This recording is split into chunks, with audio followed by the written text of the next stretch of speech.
할렐루야. 예, 오늘 이 송구영신 예배 함께 하신 분들, 모든 분들에게, 또 온라인으로 함께 하시는 모든 분들에게 우리 하나님의 도우심과 보호하심의 손길이, 그 은혜 주심의 손길이 함께 하시기를 주의 이름으로 축원합니다. 예, 오늘 송구영신 예배라고 합니다. 중국에서 유래된 말입니다. 송고영신입니다. 관가에서 쓰였던 말이고요. 구관이 이제 다 나가고 신관, 새로운 관리들이 오게 되는 것을 맞이하는 것을 원래 송구영신이라고 했습니다. 그런데 그것을 한국에서는 송구영신으로 해서 묵은해를 보내고 신년의 온수 대통을 위해 기원하는 굿을 벌였었습니다. 그래서 그것을 송구영신이라고 했었습니다. 그래서 굿을 버리고 또 그 운이 어떤지를 보기 위해서 점을 보고 했었죠. 이러한 한국 사람들이 가지고 있었던 그 조선의 그 풍속들에 대해서 선교사님들께서, 그리고 우리 믿음의 선배들께서 처음에 하셨던 일은 이 마지막 날 한 해를 마무리하고 새로 이렇게 시작되는 이 시간들을 그런 풍속에 휩쓸리지 않게 하기 위해서 이 예배를 계획했습니다. 그래서 1887년, 굉장히 오래됐죠. 1900년대도 아니고 1887년에 세문안교회와 정동감리교회 두 교회가 연합예배로 예배를 드리게 되었습니다. 그때 예배를 드렸을 때 목적은 무엇이냐면 언약 갱신 예배였었습니다. 언약, 하나님과 맺은 언약을 다시 새롭게 우리 마음을 다잡고 하나님과 맺은 언약 앞에 서서 하나님께 그 사랑을 고백하며 하나님과 맺은 약속을 충실히 지키겠다고 하는 믿음의 약속, 그 사랑을 다시 확인하는 자리였었습니다. 그래서 송구영신 예배, 이 언약을 기억하며 하나님과 우리가 정말 특별한 관계에 있었기 때문에 그 한 해 동안 하나님과 함께 살아오면서 마음에 느껴지는 것들을 이렇게 나누고 기도하게 되었었습니다. 그래서 비록 온라인으로 오늘 하게 되어서 이 예배를 드리게 되지만 여러분 아마 각 가정에서 A4 용지에 회개와 감사의 제목들을 쭉 적으셨을 것입니다. 그렇게 주님 앞에서 주님과 언약 맺은 자로서, 언약의 지체로서 주님 앞에 어떠한 죄를 범했는지 그렇게 적어 내려가고, 또 주님이 그럼에도 불구하고 긍휼히 여겨주셔서 베풀어 주신 은혜들을 떠올리며 감사함으로 하나님께 나아가는 것, 그래서 이런 신앙의 결단을 올려드리는 시간이 바로 이 시간인 줄을 믿습니다.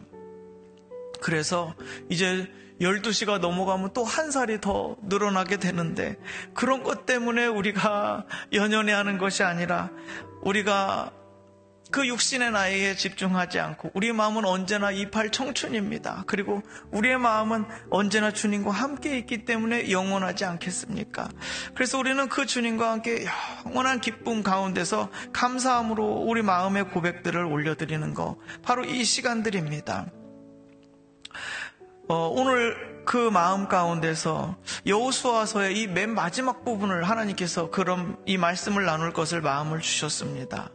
여호수아의 인생들, 여호수아가 한평생을 쭉 살고 난 다음에 맨 마지막에 그 모든 지파의 지도자들을, 장로들, 수령들, 관리들을 다 모으고 했던 마지막 이 연설 가운데서 이 내용들이 오늘 읽은 본문입니다.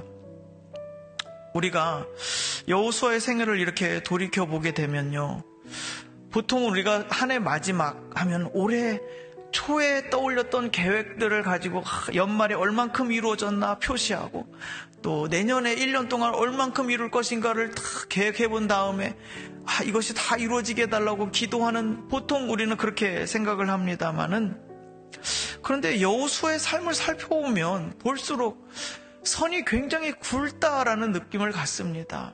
여호수아의 평생 어땠습니까? 40살에 가나안 땅 정탐에 들어갔다가, 그쵸? 40년간 광야 생활을 하고요. 40년 전에 정탐하러 들어갔다 40년 동안 광야 생활을 다 같이 하고 1세대가 끝날 때까지 기다렸다가 여호수아와 갈렙만 가나안 땅에 들어가지 않습니까? 그리고 7년간 정복전쟁을 했습니다. 그리고 나서 그 모든 땅들을 다 차지하고 난 다음에 이스라엘 백성 12지파들에게 땅을 다 나눠주는 것까지 자기에게 맡겨진 임무를 완수했습니다. 어떻게 보면 여호수아는 1년 1년 계획을 세울 수 없었습니다. 그의 삶은 전투의 연속이었어요. 전투. 그래서 가나안 땅을 들어갈 때 그 중부 지역, 가운데 지역을 뚫고 들어가서 그쪽을 점령했을 때, 여리고성과 아이성을 점령하고 가운데 지역을 점령했을 때 남부의 왕들이 그것을 보고, 이 중부를, 가나안 지역 중부를 점령하는 것을 보고 남부의 왕들이 가만히 있으면 안 되겠다, 저 싹을 초반에 잘라야 되겠다 해서 전쟁을 걸어옵니다. 그런데 그들은 여지없이 여호수아의 군대에게 무너지죠. 그리고 중부와 남부가 무너지는 것을 보고 북부의 하솔 왕을 중심으로 대규모 군대가 모여서 다시 여호수아를 대적합니다.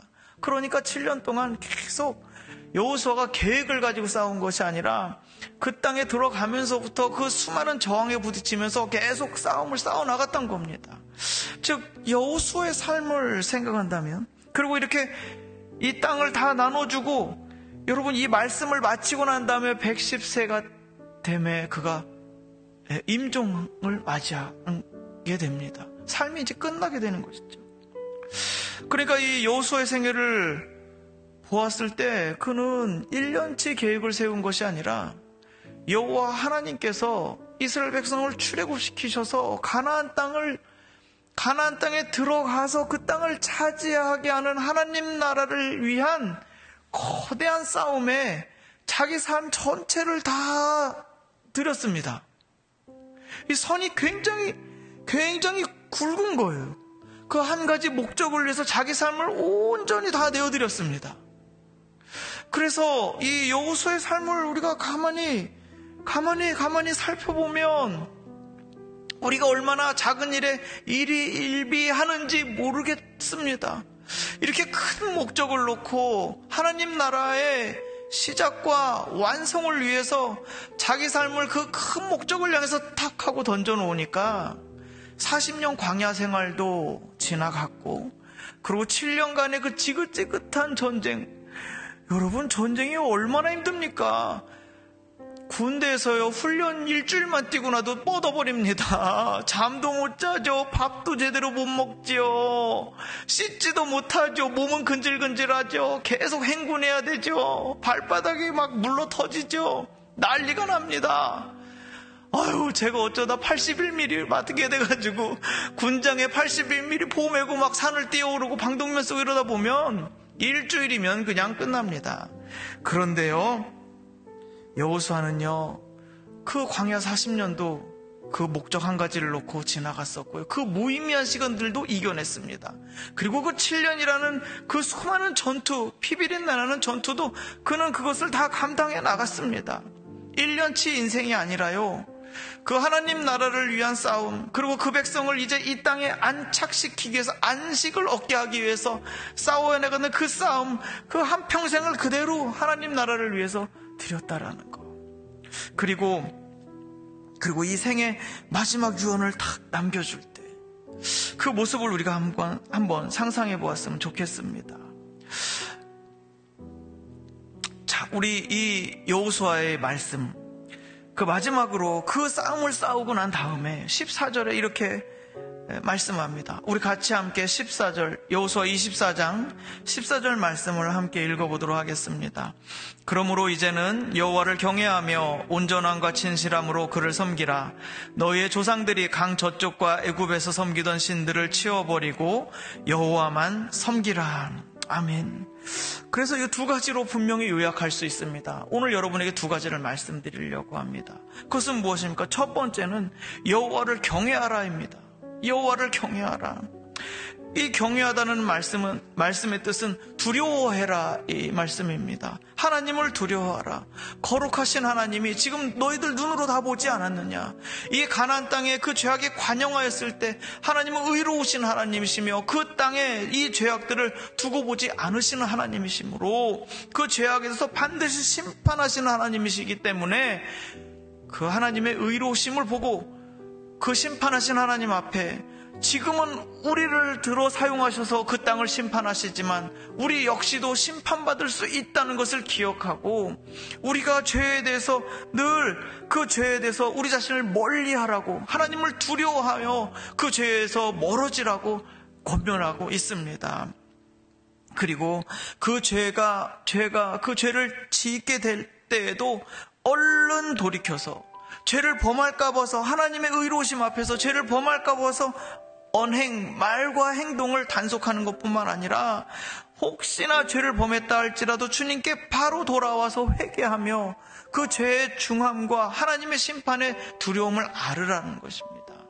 그래서 죄가 결국 너의 삶을 주장하고 주관하지 못하도록 하라, 이것입니다.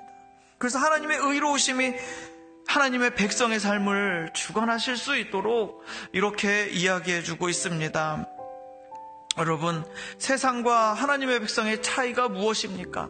세상 사람들은요, 하나님이 없습니다. 그 안중에 없습니다. 그러므로 하나님이 없으니까 여기 눈에 보이는 것이 아무 의미가 없습니다. 내 마음대로 하면 됩니다. 내게 속에서 올라오는 욕심대로 행해도 됩니다. 누가 막을 자가 어디 있습니까? 그래서 보이지만 않으면 그 죄를 저질러도 그것이 악한 일인지 그것이 분간하지 않습니다. 그래서 세상 사람들은요, 하나님을 경외하지 않기 때문에 불의한 일을 저지르는데도 서슴지 않고 저지릅니다. 그리고 또한 그 악한 일을 행하고 나서도 오히려 그것을 옳다고 두둔하며 다 같이 우리 일을 합시다, 이렇게 이야기합니다. 그래서 하나님을 경외하지 않는다라는 말씀은 죄를 밥 먹듯이 저지르는 것입니다. 그렇게 함으로써 이것은 어떠한 뜻입니까? 하나님의 형상과 모양인 거룩한 자기 자신을 인정하지 않는 것이에요. 그래서 자기 자신을 마음에 들어하지 않아요. 그냥 욕심을 따라갑니다. 그리고 세상에서 서로 높은 곳에 있기 위해서, 더 좋은 자리에 있기 위해서, 더 많은 것들을 차지하기 위해서 억척같이 싸워 나갑니다. 그러다가, 그렇게 싸우다가 승리하게 되면 교만함으로 다른 사람을 무시하고 깔보고 함부로 대하고 교만해지고요. 그리고 거기서 탈락한 사람들은 어떻게 돼요? 좌절하고 절망하고 낙심해서요, 자기 자신을 포기하고 버려버립니다. 그러면서 내가 마음에 들지 않는다고, 나는 왜 이렇게 무능하냐고, 나는 정말 이 세상에서 쓸모없는 인간이라고, 나는 글렀다고, 그리고 포기해버립니다. 그리고 한순간에 그저 쾌락에, 게임에, 다른 것들, 한순간에 성적인 쾌락에 자기 자신을 그냥 내어 버려버립니다. 인생을 포기해버리고 자기 자신도 버려버리고 하나님도 다 버려버립니다. 하나님의 형상과 모양대로 지으심 받은 그 자기 자신을 귀하게 여길 줄을 전혀 모르는 겁니다. 그래서 하나님은 죄를 범하지 말라, 하나님을 경외하라, 여호와를 경외하라라고 말씀하셨을 때는 우리를 지으신 창조주를 기억하라는 뜻입니다. 내 삶을 내 것이라고 주장하는 것이 아니라 내 삶을 만드신 그 하나님, 내 삶을 지으신 그 하나님, 그 신성한 삶을 인정하고 그 하나님의 뜻에 대해서 그 하나님을 경외하는 마음으로 나 자신과 내 주변의 삶들을 그렇게 대하면서 나아가라는 것입니다. 여호와를 경외한다는 것은 그래서 심판에 대한 두려움으로 내가 이걸 잘못하면 하나님이 심판하시면 어떡하지? 그런 두려움과 죄책감으로 묵기라는 뜻이 아닙니다. 여호와를 경외한다는 것은, 그래서 여호와를 경외한다는 것은 나를 지으신 분, 나를 이렇게 영광스럽고 존귀하게 지으셨으며 나를 사랑하셔서 나를 창조하시고 이 땅을 만드신 하나님, 그리고 이곳의 모든 풍성한 것들을 충분히 공급해 주시는 그 하나님의 은혜와 사랑을 기억하고 그 하나님의 뜻에 따라서 우리의 삶을 거룩하게 대하는 것, 그것이 여호와를 경외하는 것입니다. 그리고 이제는 내가 하나님이 없었을 때 우상 숭배하는 사람들은 내 욕심을 따라갔었지만은, 내가 이것이 이익인가 혹은 손해인가 계산하면서 따라갔었지만은, 내게 이익되는 방향으로만 내 삶을 살아갔었지만은, 이제 내 삶의 주인이 내가 아니게 되었을 때, 나를 지으신 분이 여기 계시다라는 것을 알았을 때, 그리고 그분의 삶, 거룩한 삶에 나는 지금 참여하고 있다는 것을 알았을 때 우리는 이제 내 삶의 주인이 내가 아니라는 것을 분명하게 깨닫게 되는 것입니다. 그래서 여호와께서 무엇을 원하시는지, 내 주님께서 나를 향해서 무엇을 원하시는지 이렇게 주님이 원하시는 뜻을 귀를 기울이는 마음이 시작되는 겁니다. 여호와를 경외해야 한다는 것은 그래서 우리 삶을 존중하며 사랑하시며 거룩하게 지으신 분을 인정하면서 동시에 이제 그 주님께서 나에게 원하시는 것이 무엇인지 그것을, 그 뜻을 물으며 그리고 기다리며 그 응답을 듣고 순종하기로 작정하는 것이 여호와를 경외하는 것입니다. 제가 진로를 결정할 때 한 친구와 이야기를 전화로 이렇게 이야기하고 있었습니다.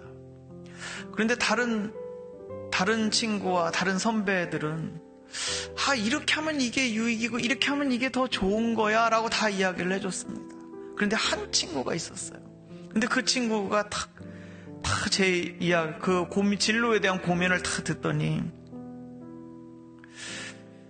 주님은 뭐라고 하시니? 그 이야기를 던지는 거예요. 그래서 그러게 내가 그걸 못 들었네. 그때 그 한마디에 아차 싶어서 모든 것이 다 이렇게 하면 이게 이런 이익이 있고 이렇게 하면 손해가 되고 이거는 플러스 마이너스 막 계산하던 저 자신이 망치로 머리를 한 대 맞은 것 같았었습니다. 주님이 어떻게 생각하시니? 주님은 뭘 원하시는데? 그 질문 한마디를 듣고 하늘이 노래지면서 잠깐 기다려봐라. 그래서 전화를 끊고 그때에서 다시 주님 앞에 회개하며 무릎을 꿇고 다시 나아갔었습니다. 우리 생각, 고민을 너무 많이 하게 되면 오히려 주님을 무시하게 되더라고요. 주님이 여기 계시는데 주님 뭘 원하시는지 물었어야 되는데 내 생각이 너무 깊어지다 보니까 어느샌가 나는 주님을 놓쳐버렸더라고요. 그것이야말로 정말 회개해야 하는 것 아니겠습니까? 주님이 뭘 원하시는지, 주님이 뭘 원하셔? 이거 질문 하나에 바로 그 자리에서 엎드리고 또 무릎 꿇을 수 있게 되었습니다. 그래서 하나님을, 여호와를 경외해야 한다는 것은 여기 지금 솔직히 말씀드려서 가나안 땅이 그렇게 좋은 땅이 아닙니다. 가나안 땅이 그렇게 막 그렇게 좋은 땅이 아니고요. 아래쪽에는 이집트 있죠. 위쪽에는 아수르 있죠. 오른쪽에는 바벨론 있죠. 왼쪽에는 바다 세력을 붙잡고 있는 블레셋 사람들이 있죠. 사면이 정말 강력한 나라들 사이에 딱 가운데 있어가지고 이리 맞고 저리 맞고 맞을 수 있는 굉장히 아주 어려운 자리입니다. 그런 자리에 하나님이 두셨는데 하나님 왜 이렇게 참 어려운 자리에 두셨습니까? 네? 이렇게. 그런데요, 아니에요. 하나님이 거기 두신 뜻이 있습니다. 그리고 그 가운데에서 하나님의 뜻은 무엇이었을까 찾는 것입니다. 하나님께서 그 세상의 중심에 두시는 거예요. 모든 사람들이 다 볼 수 있는 중심에 두시는 거예요. 그리고 그곳에서 하나님의 백성으로 높이시려고 하시는 계획이 있었습니다. 그래서 열방이 다 보고 아버지께로 돌아올 수 있도록 그 자리를 두셨습니다. 인간적으로 볼 때는 강대국 사이에 둘러싸여져 있는 손바닥만한 땅덩어리, 강원도만한 땅덩어리가 뭐가 있겠느냐라고 인간적으로 생각할 땐 그렇지만 아니요. 하나님이 보실 때는 그 땅은 하나님의 계획 가운데서 아름다운 땅이며 풍족한 땅인 줄 믿습니다. 우리에게 그렇게 하나님이 바라보시는 대로 하나님이 가지고 있는 그 뜻이 무엇인지를 발견할 수 있는 눈이 오늘 저와 여러분에게 활짝 열어지시기를 주의 이름으로 축원합니다. 이제 두 번째 말씀입니다. 여호와를 경외하며 동시에 온전함과 진실함으로 그를 섬기라 말씀하셨습니다. 여호와를 섬기라, 이 말씀은 마지막 끝에 강 저쪽과 애굽에서 섬기던 신들을 치워버리고 여호와만 섬기라라는 한 번 더, 두 번, 한 절에서 섬기라라는 단어가 두 번씩이나 나오면서 매우 강조하고 있는 말씀입니다. 여호와를 섬기라, 즉 그가 주인이 되시고 너는 종이 될지라 라는 뜻입니다. 아까 그래서 말씀드렸던 것처럼 경외한다는 말씀 가운데 하나님의 뜻을 찾고 구하고 하나님의 음성을 들으려고 애쓰고 그 시간을 사용하는 거, 그것이 바로 하나님의 음성을 듣고 그분의 뜻을 이루기 위해서 우리 삶을 내어드리는 것이 신앙 생활이기 때문에 그렇습니다. 그래서 여호와를 섬긴다라는 것은 여호와의 뜻, 여호와의 마음, 아버지께서 무엇을 원하시는지 우리가 듣고 그것을 순종하는 것입니다. 그래서 이 세상 가운데 하나님 나라를 세우시려는 그 뜻이 성경에 지금 구약이나 신약이나 한결같이 흘러가고 있는 것 아니겠습니까? 이 땅 가운데 이 죄악이 관영되어 있는 세상 가운데 하나님의 의의 나라를 세우시려는 것이 아버지의 뜻이 아니겠습니까? 그래서 그 아버지의 뜻을 섬기라 이겁니다. 그런데 어떤 특성이 있느냐? 온전함이라고 합니다. 100% 순결함으로 하나님의 뜻을 구하라 이겁니다.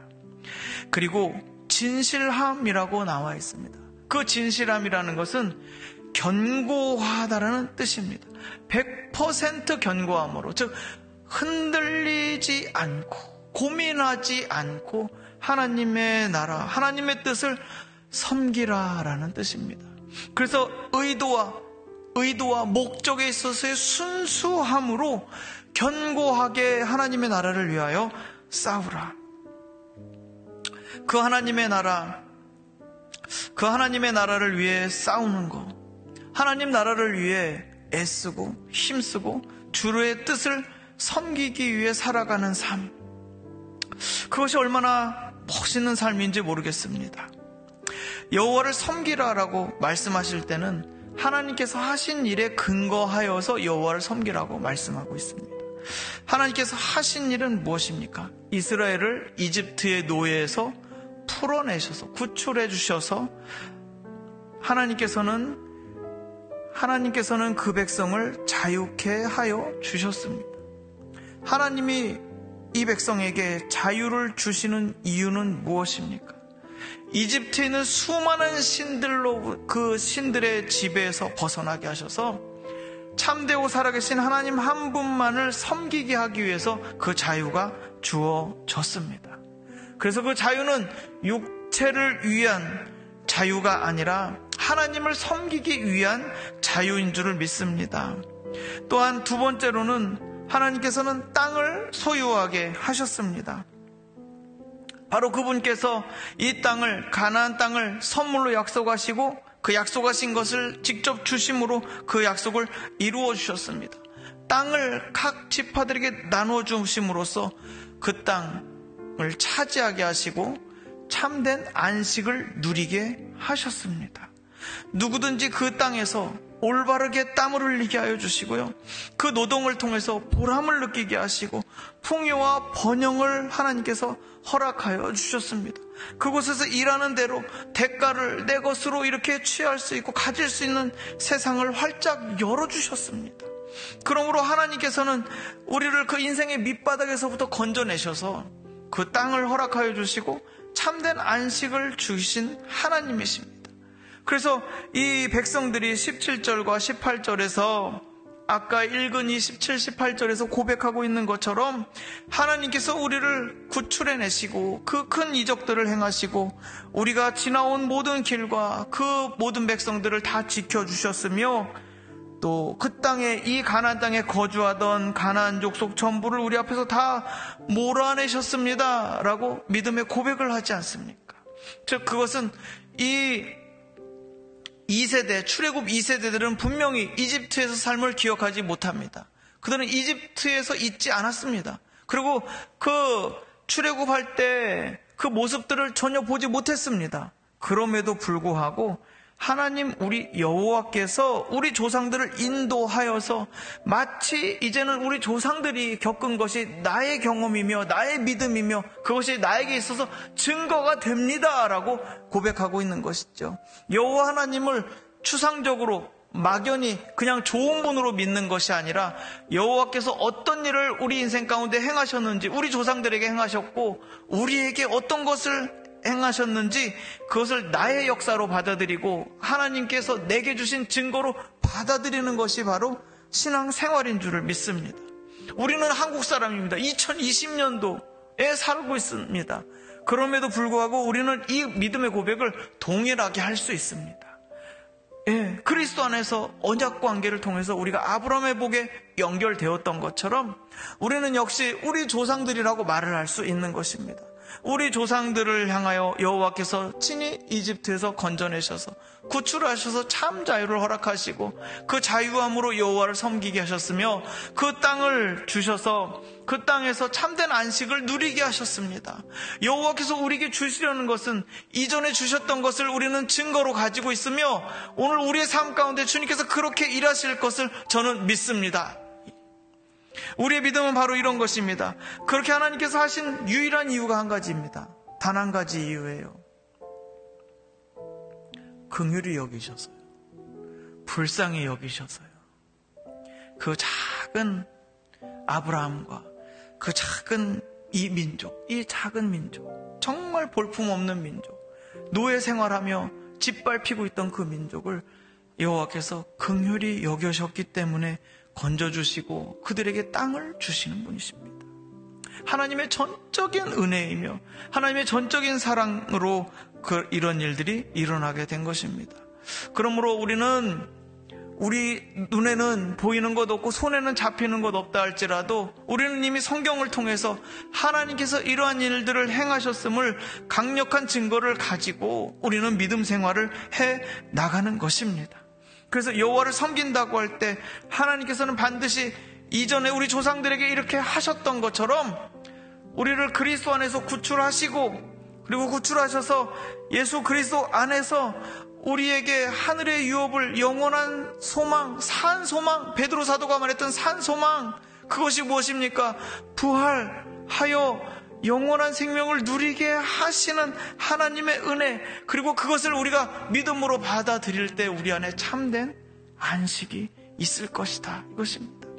그래서 구약에서 일하셨던 그 하나님은 동일하게 그리스도 안에서 우리를 만나주시고 지금 일해 나가시며 하나님의 나라를 우리 가운데서 펼쳐 나가시는 줄을 믿습니다.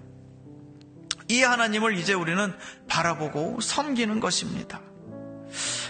그런데 저는 여기에서 한 가지 더 여호수아의 정말 멋진 말씀을 보게 됩니다. 우리 15절 말씀입니다. 우리 같이 함께 봉독하도록 하겠습니다. 만일 여호와를 섬기는 것이 너희에게 좋지 않게 보이거든 너희 조상들이 강 저쪽에서 섬기던 신들이든지 또는 너희가 거주하는 땅에 있는 아모리 족속의 신들이든지 너희가 섬길 자를 오늘 택하라. 오직 나와 내 집은 여호와를 섬기겠노라 하니. 아멘. 만일이라는 단어가 붙어 있습니다. 하나님께서 이 놀라운 일을 행하셨고 전능하신 하나님이 이스라엘과 함께 계셔서 함께 계시며 그 놀라운 일들을 베푸시고 안식의 땅에 이르게 하시고 참된 안식을 주시며 삶의 보람과 풍요를 누리게 하실 텐데 그대가 생각하기에 그게 별로 탐탁하지 않거든. 좋게 보이지 않거든. 그렇게 하나님이 그렇게 하시는 것이 바람직하게 보이지 않거든. 강 저쪽에서 섬기던 신들이든지 즉 몰렉, 그모스 이런 그런 신들이죠. 그리고 아모리 족속의 신들이든지 저쪽 이집트에서 옛날에 섬겼던 소라든지 염소 선신이든지 하여튼 너희들 저쪽 바벨론의 달신을 섬기든지 하여튼 다 괜찮다, 섬겨라 이렇게 하시는 거예요. 너희가 섬길 신을 그냥 택하라.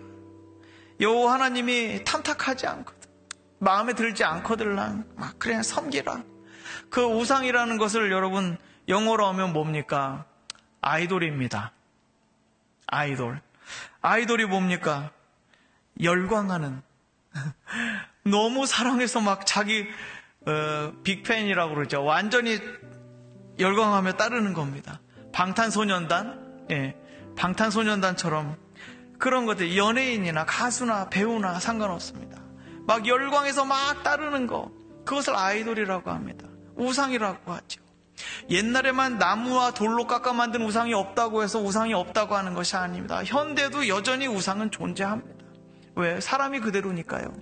우리 마음 가운데 하나님을 빼고 열광하는 그 어떤 것도 우상이 되는 겁니다.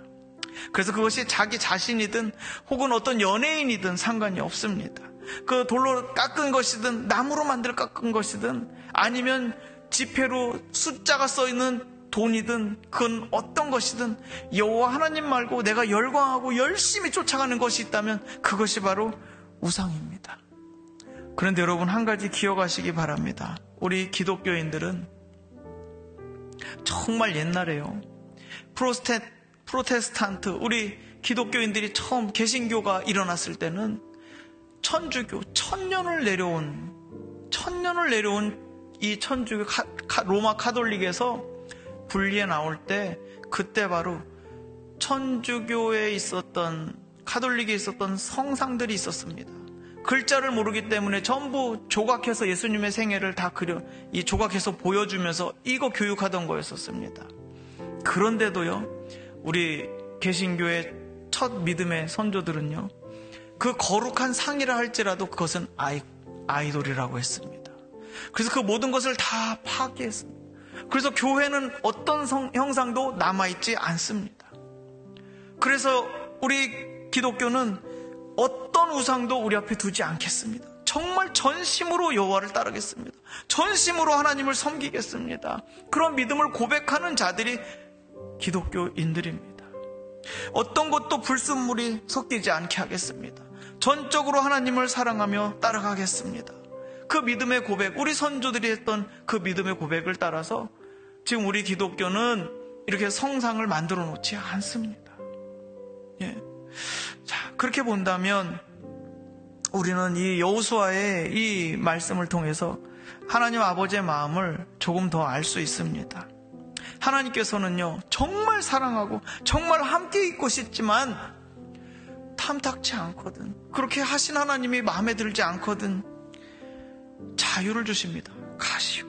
다른 섬길 자를, 섬길 신을 너희가 택하라 라고 할 때 하나님이 정말 원하시는 것은 뜨겁게 사랑하시지만 정말 하나님께로 전적으로 나오기를 원하지만 그 마음을 억지로 하지 않고 의무적으로 하지 않고 억지로 애써서 하는 것이 아니라 의무감에 막 쪄들어서 가는 것이 아니라 우리 마음의 동의와 그 사랑에 대해서 그 사랑에 감동받고 그리고 우리 마음 스스로 우리 자유의지를 통해서 하나님께 진실하게 나아오기를 기다리시는 겁니다.